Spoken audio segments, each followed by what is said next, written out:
We have put together a great show for you on Retiring Well today. Thank you for joining us. To start off the show, John and I are going to be talking about how potentially, as the year comes to a close, you actually want to increase your tax liability. I know it sounds like a goofy idea, but stay with us and learn why that may make sense for some individuals. Then, we're going to talk about who can manage your affairs when you are no longer able to. All the pieces that go along with that and some of the things you should be considering ahead of time. Joe's going to join us talking about the surprising truths of a safe withdrawal rate. We've heard that term for years, and what are some of those things that maybe you don't know about? And then finally, understanding investment behaviors. Interesting things about different various investments out there and what they are and what that may be for you and your portfolio. All of this and so much more coming up right here, right now on Retiring Well. Retiring Well, brought to you by Centennial Wealth Advisory, financial advisors specializing in retirement planning and serving all of Northern Michigan. Retiring Well, helping you plan for a successful and comfortable retirement. Retiring Well, plan to retire well. As we fastly approach year-end, we're back again this week to talk about some year-end tips. And this one here, don't turn off the TV right away because it's going to be a little different, but we're going to be talking about how to increase your taxes this year. Yeah, that goes against everything. Right. So stick with us here for the next 4 or 5 minutes, and we'll kind of talk through this year-end planning concept here and what you maybe should be considering for your situation to actually increase your tax liability here as we round out the year-end. Okay, so I don't know how to start this one without getting luckily we're on TV, nobody's throwing stuff at us right now, but let's talk about this concept of tax bracket optimization. So let's theoretically say you're in this tax bracket and you still have room where, okay, you could accelerate income and basically remain in the same tax bracket. So that's called tax bracket optimization. And there's reasons you may want to do that. Like, for example, what if you're able to realize some long-term capital gains and you're in a tax situation where your income's low enough where potentially you could realize some of those gains at a 0% tax rate. You know, it could be upwards of 15% or 20% depending on your income level. But sometimes people just assume, oh no, there's capital gains, I don't want to realize capital gains, but depending on your income situation, you could really take advantage of the tax code there. Absolutely. John, I hear so many times people come in and they're kind of bragging to us that I'm not paying any taxes this year. Well, and obviously for those of you, some of you are like, oh, how is that possible? Or some of you maybe are used to that. Where depending on your income levels are, and if you're getting Social Security or various forms of income, you might not be actually paying federal income tax at the end of the year. And really, that's great, right? That's some people, that's kind of how they've worked for their whole life, is to get to that point. But the question is what is the years down the road are going to look like? Sure, maybe that year looks really favorable right now, but what is the next year and the year after that and the year after that looking like? So again, challenging you out there is, should you be increasing your taxes this year? Another way to be doing that is maybe through Roth conversions. So taking pre-tax retirement contribution dollars, 401ks, IRAs, paying the tax today, and converting into Roth IRAs for future use down the road. Again, why would somebody want to do this? There could be a plethora of different reasons, but again, maybe you're in a lower tax situation today and you might not be later down the road. Again, what would that look like? Could be death of a spouse down the road. It could be increasing tax brackets. It could be an increase in your living standard or situation. You know, again, maybe there's a one-off year where you're lower, other years are looking higher. John talked about accelerating income. Again, those are all kind of pieces to taking those retirement, those pre-tax dollars that you've had and been growing for and making contributions for, that we usually talk about how to decrease your taxes, right? That's why you put money in that, is you were trying to lower taxes at that time. Now it's the other way around. Should we be considering increasing those taxes? Yeah, another scenario that maybe doesn't come up all the time where people are starting to consider, okay, how am I going to leave this money onto my children, grandchildren, etc.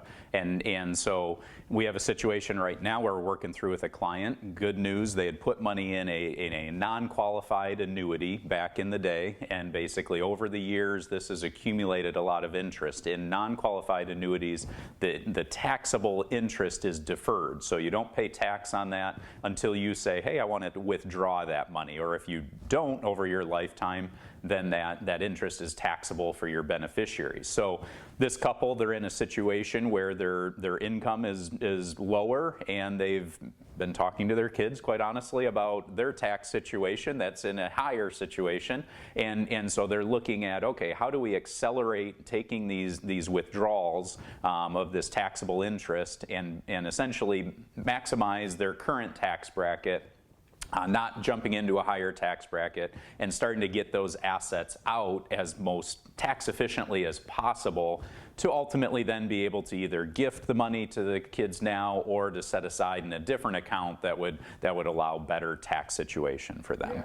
So absolutely, I mean, that's legacy type planning stuff that's out there. Again, that's not just like an investment perspective, also that favorability from a tax perspective. So again, I know this seems like a different concept and something we don't strive to pay more in taxes, but again, looking at the big picture here, if this is something you would like to take a look at or consider your options of what's out there, give us a call. We'd love to sit down with you and walk through your current situation and learn how you can plan to retire well.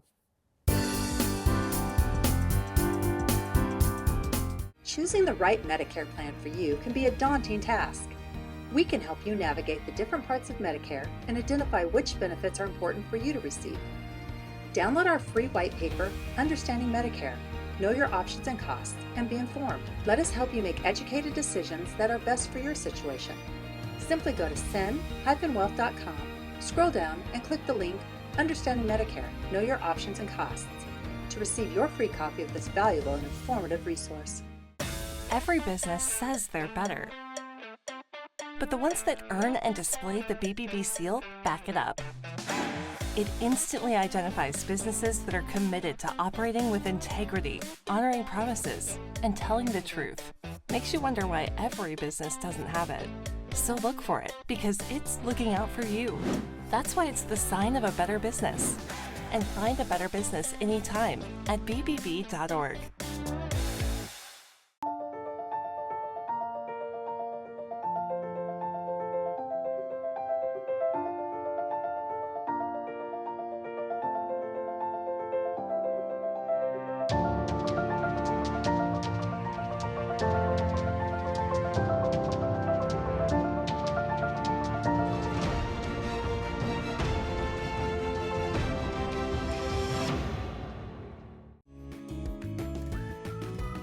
If you like watching Retiring Well, make sure to go to youtube.com/retiringwell and click the subscribe button to never miss any of our TV shows and other informative videos.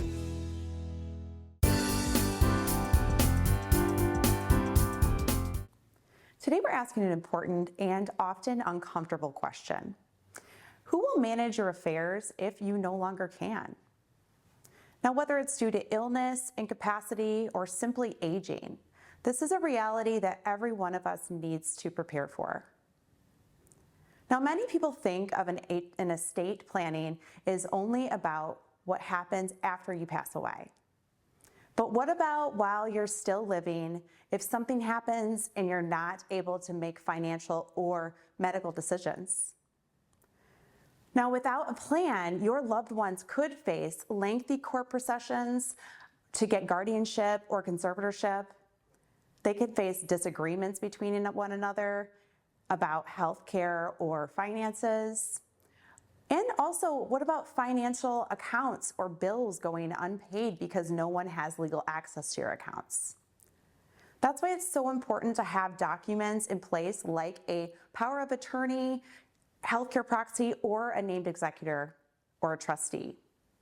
Now, these tools ensure your wishes are carried out and that someone you can trust can take care of things when you cannot.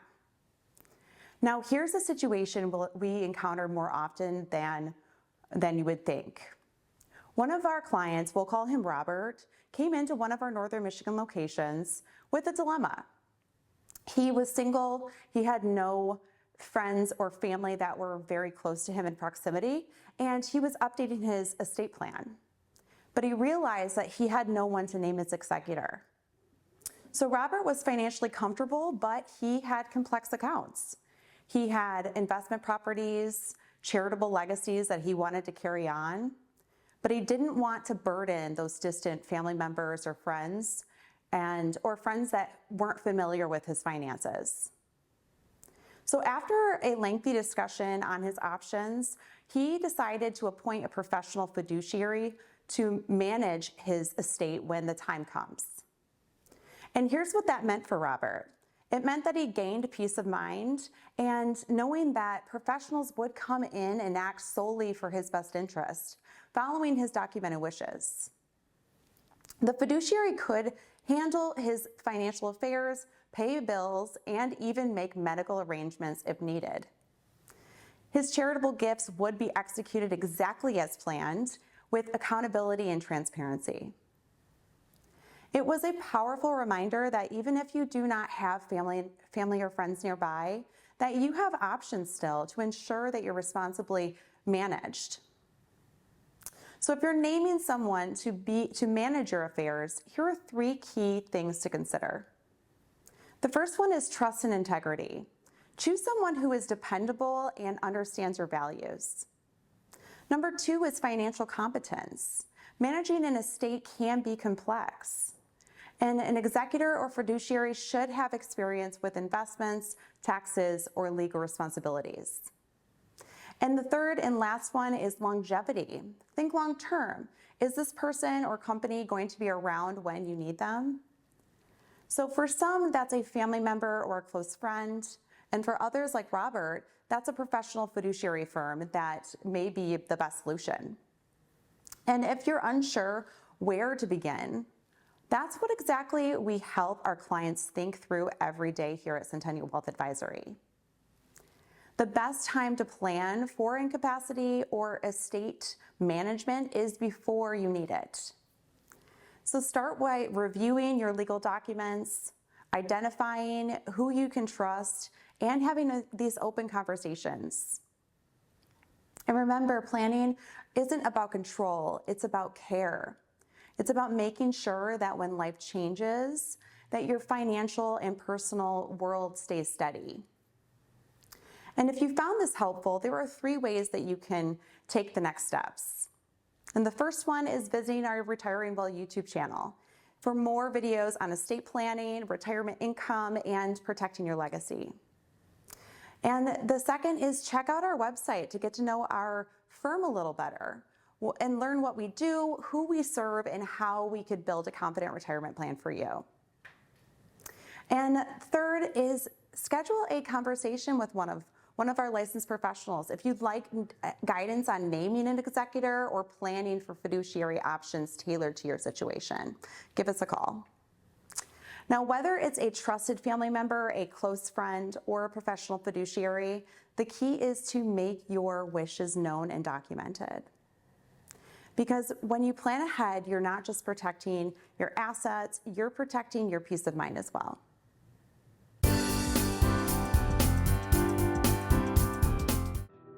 Your grandchildren are precious to you. They are your life. This is your time to have that special relationship. Taking care of yourself is taking care of them. Centennial Wealth Advisory is offering a free, no-obligation retirement review to make sure you don't run out of money during your retirement. Centennial Wealth Advisory. Your best is yet to come. When it comes to your financial future, what's the value of a truly objective opinion? As someone looking for financial guidance, you have choices. There are thousands of captive financial professionals who work as employees for large national insurance companies and brokerages. There are also many independent financial professionals who aren't bound to any given insurance company, investment strategy, or product. So what's the difference, and why does it really matter to you? Consider this. If you walked into a doctor's office with a sore throat, a bad cough, and a high fever, you'd expect that doctor to assess your symptoms, do a thorough diagnosis, and ultimately hand you a prescription written to cure your particular ailment. In other words, you'd expect the doctor to consider all the medications available and give you his or her absolute best thinking on what's best for you. On the other hand, if that doctor opened the cupboard and only had 3 or 4 prescriptions available, maybe those offered by his or her favorite pharmaceutical rep, rep? Most patients would immediately raise an eyebrow, suspicious that they might not be getting what was really in their best interest. The same may be true for your financial well-being. If your financial professional is an employee who's contractually bound to represent a given insurance or investment company, only offering their products while there are literally hundreds of others available, how sure can you be that you're being offered what's truly best for your situation? You don't walk into a tailor or seamstress shop to get clothing off some rack. You go for a custom tailored fit. And with something as important as your financial future at hand, the stakes are even higher. We believe you deserve a truly objective opinion. We think you deserve to consider more of the available options. And we believe your financial future is worth a custom-tailored prescription to help you feel confident for the days ahead. If you'd like a second opinion on your current retirement strategy, simply contact our office today. Living life isn't always easy. It puts up challenges and obstacles you'll have to overcome. There are responsibilities. You put in effort to provide and take care of your family, and to save and invest, to balance work and life. Planning is the first step to succeeding. Plan to retire well.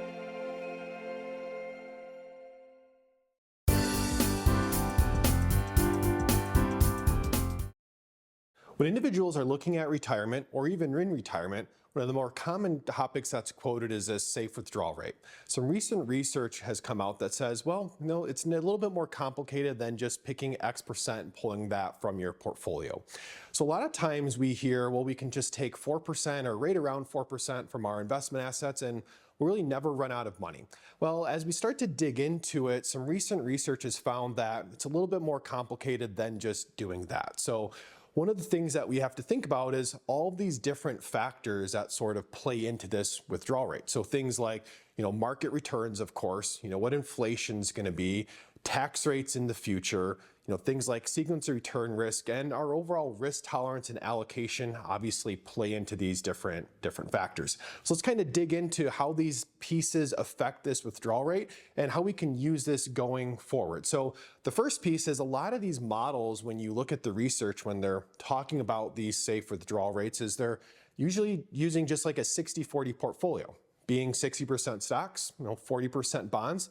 That may not be how your actual individual portfolio is set up. So it's important that we actually look at your specific portfolio and align it with your risk tolerance to see what is that withdrawal rate. So as an example, if we look at this, say 60-40 portfolio, what is that 60% made of? Inside that 60%, there's a lot of different types of stocks. Could it be, large cap, mid cap stocks, small cap, or even international. Each of those has a different piece to it. They have different historical rate of returns. Same thing when looking at the bond portfolio, that 40% in this example. There's different types of bonds out there. Are you using long duration bonds, short-term treasury bills? Are we using, agency bonds that are backed by mortgages? A lot of different pieces to unpack there. It's important when we're looking at this 60-40 portfolio in this example, we have to see, well, are you invested like that? If you're different than that, which guess what, most people are, it's going to have specific risk tolerances, your objectives are going to be different. What we can use as our kind of base return is going to be slightly off from what these models are showing. The other thing is small changes have a pretty big difference. A lot of these models, they'll just look at standard rebalancing. Well, a lot of times when we're doing a 30+ year projection in these financial plans, small changes can have a big difference. Timing of when you're taking these distributions can matter. As an example, if you look at April in 2025, the market sold off very aggressively early on. If you were taking your withdrawals in April, in the beginning of the month versus at the end of the month, that can actually have an impact. They found, over time, timing of withdrawals can have about a 0.5% impact on this withdrawal rate, and that can actually lead to, a number of years being unfunded. The other piece is sequence of return risk. What if we go into retirement and the market's down? We've had a few good years in the market, which is great, but if we have, say, $1 million portfolio and we're taking 4% from that, well, it's $40,000 a year. Well, let's say the market's down 30% year one. Well, you still want $40,000, but $40,000, now $700, well, that's more like a 6% withdrawal rate. That's no longer reasonable. So that has an impact on the timing of it as well as the sequence of return risk. And then taxes. We're $38 trillion in debt as a country and growing. At some point, we could see tax rates go up. How does that impact things? That certainly could impact if we're pulling money from our IRAs versus if we're pulling it from Roth IRAs, or even if we're paying capital gains by using like an after-tax brokerage account. So all of these pieces kind of affect this withdrawal rate. So 4% is a good starting point, but what we need to do is we need to first develop a plan for you, and then we need to stress test that. Then once we've done that, we need to stress test it again. And then from there, we can start to look at your individual risk tolerance, and we can start to say, all right, what does this portfolio need to be from an allocation standpoint? How can we be a little bit more of a modern approach to it and ladder that income, focus more on protecting the portfolio to eliminate some of these sequencer return risks that we talked about, aligning it again with that risk tolerance, and then from there, start to be more proactive in tax planning. Maybe we need to focus a little bit more on asset location versus just asset allocation. So focusing on maybe we need more money in Roth positions or after-tax positions, not always just having pre-tax accounts.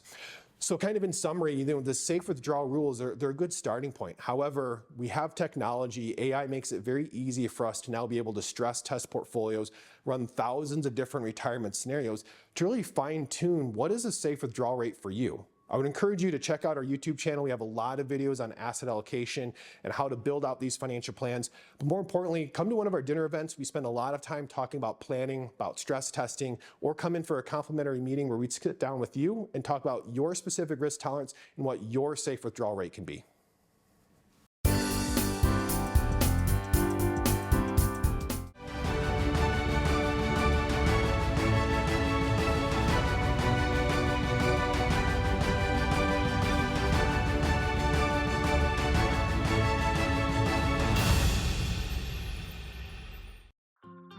Remember when life was simpler? When things didn't move quite so fast, and the world didn't seem so complex? Remember that? We do.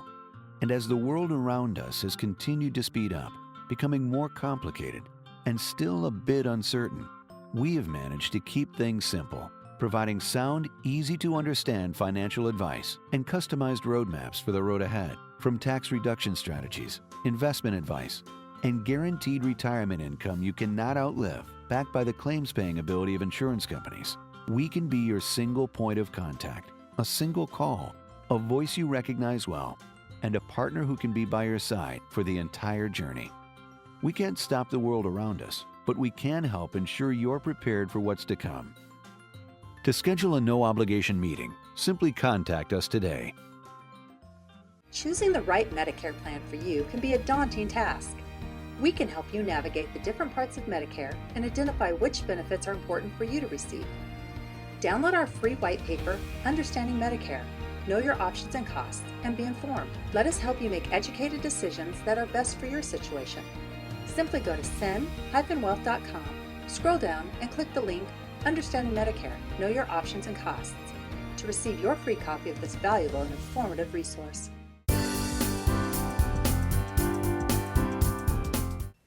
When it comes to investing, we often focus on numbers like interest rates, stock prices, and returns.